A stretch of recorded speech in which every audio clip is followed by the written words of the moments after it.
Hey y'all, it's Megan. If you are returning to my channel, welcome back, and if you're new, welcome aboard.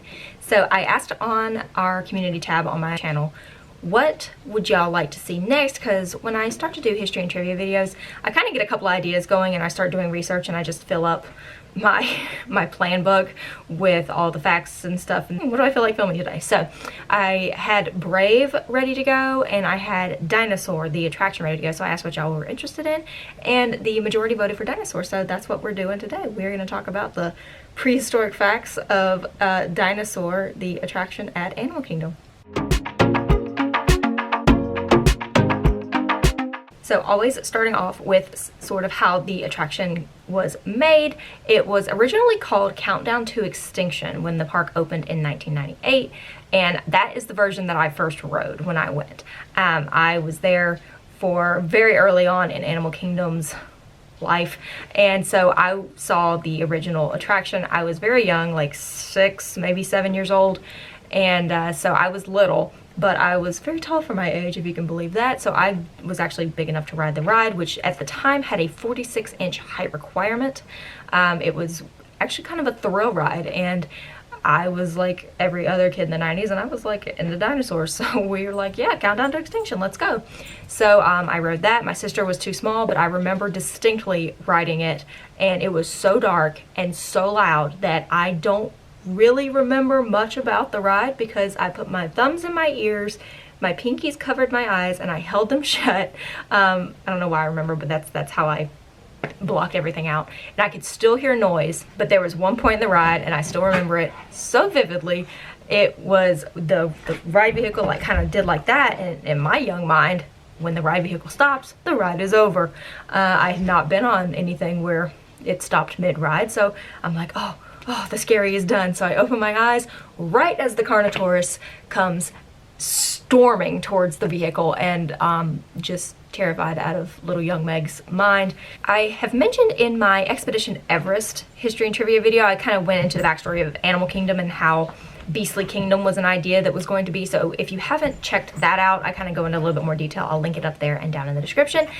So Beastly Kingdom was an idea that Michael Eisner had, and they ultimately went against Beastly Kingdom in favor of the dinosaurs. They wanted to go with the popularity of Jurassic Park, which was obviously very big in the 90s. So they ditched the Beastly Kingdom idea, no dragons and mystical unicorns and that kind of creature, but we were going to focus on dinosaurs. So that's how Dinoland USA kind of became a thing at Animal Kingdom. People are always like, we got Asia, we got Africa, we got dinosaurs. It made sense, I guess, back in the day. So Dinoland USA was going to be a thing, and they wanted to have an expedition into the past because, you know, dinosaurs were real creatures and very similar to the Kilimanjaro Safari, where you get to go and see the animals in their habitat and learn a little bit about them. We want to do that for dinosaurs. They had an idea for a dinosaur movie, and it was kind of on the board for a long time. Dinosaur the movie did not come out until 2000, but they had been thinking about it and working on it, and it was an idea that they just couldn't actually make happen since 1988. So we think about how the special effects in the movie Dinosaur were not like super awesome. Imagine if they made it in the 80s. So we're thankful that Dinosaur didn't come out until 2000. But Dinosaur was not out yet, so they couldn't really theme it or name it or anything after this movie that didn't yet exist. That's why it was Countdown to Extinction. So I mentioned that they decided to go with Dinoland USA because of the popularity of dinosaurs because of Jurassic Park. So originally they wanted it to be kind of like Jurassic Park, where you are just going through and you're riding around and you're seeing the dinosaurs and it's all happy and everything.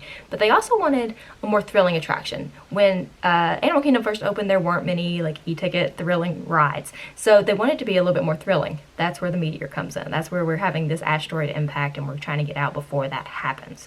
So that was what made it be the faster, louder, scarier attraction. The EMV, which is the same ride vehicle as Indiana Jones, it's actually the same ride track. You can find comparisons of the two attractions online. That's pretty interesting if you want to check that out. You can see how they feel like completely different rides, but they are actually pretty much the same. So EMV stands for Enhanced Motion Vehicle, which means that the car doesn't just go along a track.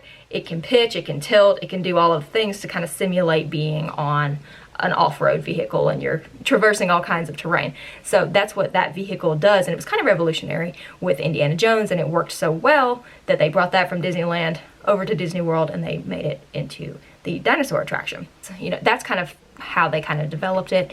The basic stats on the ride, it is about 3 minutes long, and it did open the opening day of April 22nd, 1998. It was an opening day attraction as Countdown to Extinction, and it was rethemed in May of 2000 after they finally got Dinosaur in production, and it was going to be released that summer. So they were like, hey, let's tie it in to this new movie now that it's a thing. And that made the Iguanodon make sense because, like I mentioned, they had been working on this movie for a while, so they knew that Aladar was going to be an Iguanodon. And so that was the dinosaur that you're going after. And so that made the ride make more sense once they rethemed it. But because it was themed after this new movie, this family movie that theoretically a lot of kids were going to see, and they would want to ride the attraction that was, you know, oh, I want to ride the dinosaur attraction, they decided to tone it down a little bit, and there was just a lot of toning down. They toned down the movement so it was not as jerky. So if you went a long time ago and you haven't been back until recently and you're like, man, this does not seem as rough and rocky as it did in my memory, you're not making it up. They have actually toned that down so that you're not, you know, just like snapping your neck and rolling all over the place. I mentioned that the height requirement used to be 46 inches. It's down to 40 now because they have toned down that motion.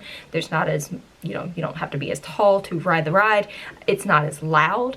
They took down a lot of the sound effects. The Carnotaurus used to sound like it was right behind you. They've moved that kind of off to the side now, so it doesn't sound like you are actively being chased and the thing is like breathing down your neck and you're not like doing that the entire time.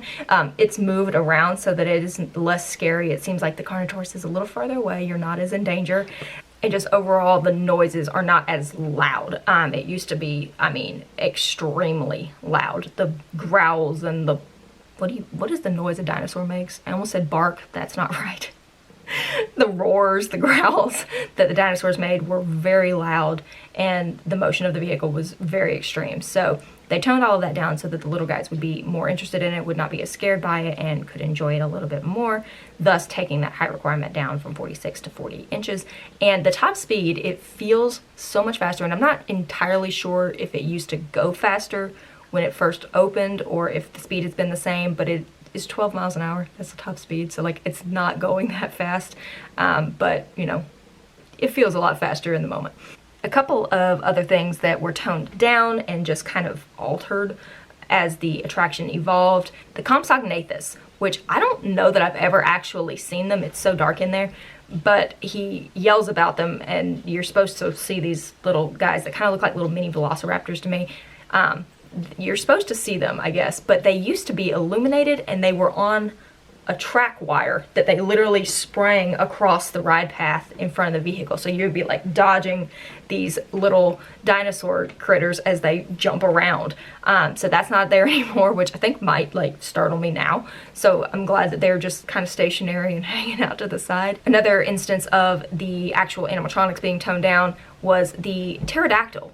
She used to swoop, like she used to come down towards the ride vehicle to make you do one of these, but she's just stationary now, and now there's a strobe as you go by and it kind of looks like it's flying towards you, so that's toned down. Strobes in the time travel at the very beginning when you're in the toaster and it's like flashing and green and everything, but the strobes used to be intense and they did tone that down, and I don't know if that was so much to do with making it more family friendly or just making it more human friendly, because strobes are pretty aggressive sometimes. So those are a couple of the reasons and the ways that they toned the attraction down. Now I'm just going to go into the fun facts, my favorite part, the trivia about the attraction, and the one that everyone knows. I'm not even going to go into the pipes because I'm sure you've heard it many times, but you remember that the attraction was originally sponsored by McDonald's. From 98 to 08 was when McDonald's sponsored it, so they had a 10-year sponsorship going, and they had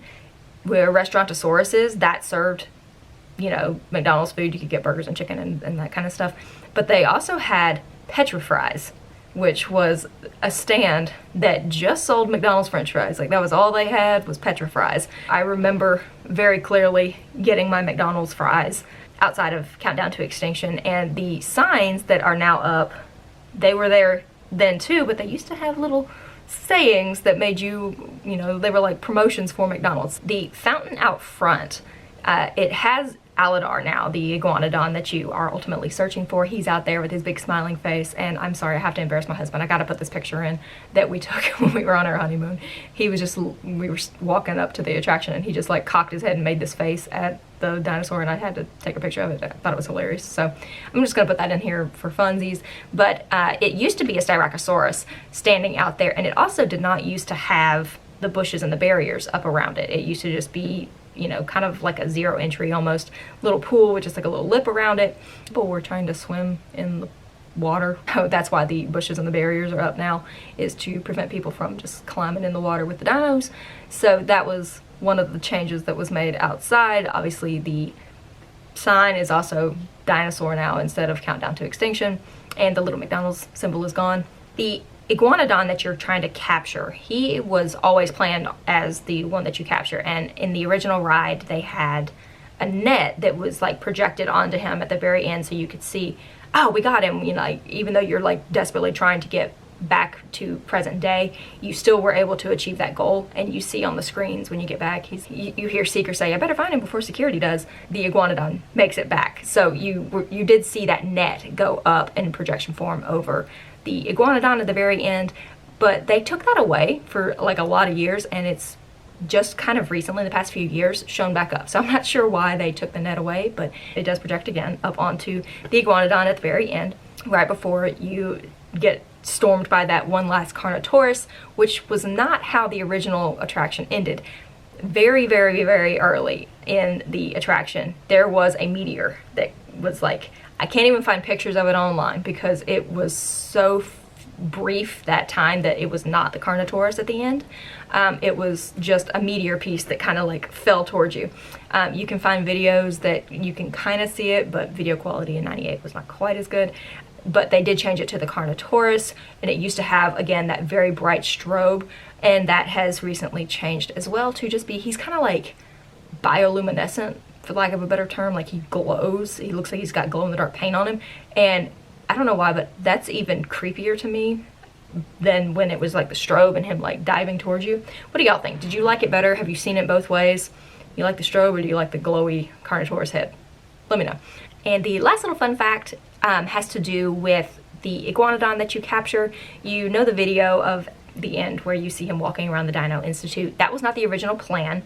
They originally planned to do a Pepper's Ghost effect, which is how they make the ghost dance in the ballroom scene at the Howling Mansion. That's Pepper's Ghost effect. They wanted there to be, after you captured the iguanodon, to see on the video screen as you come back to present day, him sitting right behind you like, oh, hey, we got him. There he is.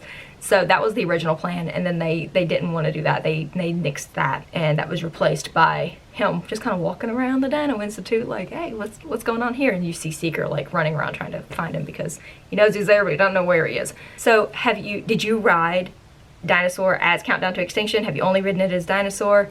Do you remember any changes? Let me know down below, and also let me know if there is another ride or movie or piece of Disney that you would like me to do the history and trivia of. I'm always looking for suggestions for those, so make sure that you're leaving those comments down below, and I will see you guys in my next video.